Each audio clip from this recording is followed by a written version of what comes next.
sholat, tapi pikiran melayang. Begini jawaban Rasulullah yang menggetarkan hati. Pada suatu majelis Rasulullah, suasana terasa begitu tenang. Para sahabat duduk melingkar menyimak setiap perkataan beliau dengan penuh perhatian. Namun, di antara mereka, ada seorang sahabat yang tampak gelisah. Jemarinya saling menggenggam, matanya menunduk, dan napasnya terasa berat.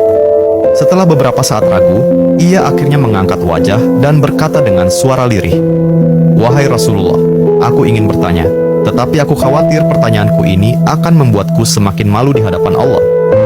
Rasulullah pun tersenyum lembut, menatapnya penuh kasih sayang. "Katakanlah, wahai saudaraku, tidak ada pertanyaan yang membuat seseorang hina jika ia bertanya untuk mencari kebaikan." Sahabat itu menarik napas dalam, matanya mulai berkaca-kaca.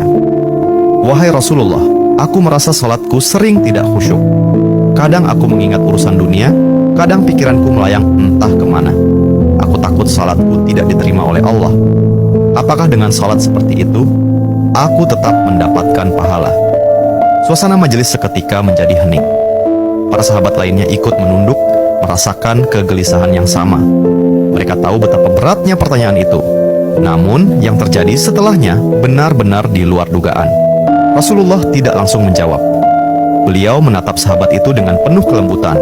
Lalu tiba-tiba air mata mulai membasahi pipi beliau. Para sahabat terkejut. Mereka jarang melihat Rasulullah menangis dalam situasi seperti ini. Dengan suara bergetar, beliau berkata, "Demi zat yang jiwaku berada di tangannya, sungguh setan tidak akan pernah berhenti berusaha mencuri bagian dari sholat seorang hamba hingga ia teralihkan. Tetapi ketahuilah, Allah tetap melihat usahamu."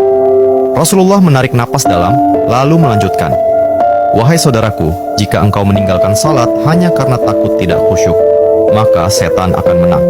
Tetapi jika engkau tetap berusaha salat meski pikiranmu teralihkan, ketahuilah bahwa setiap kali engkau berusaha kembali kepada Allah dalam salatmu, saat itulah Allah menyambutmu."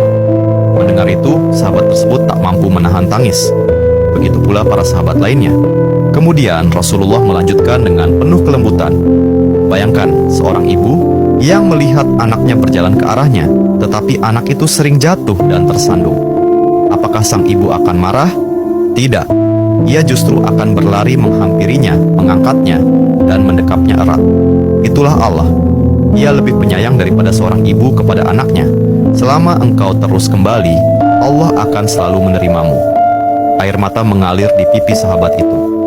Kata-kata Rasulullah begitu menusuk hatinya. Sejak hari itu, ia tidak lagi putus asa dalam sholatnya. Ia tetap berusaha khusyuk, dan setiap kali pikirannya melayang, ia mengingat nasihat Rasulullah.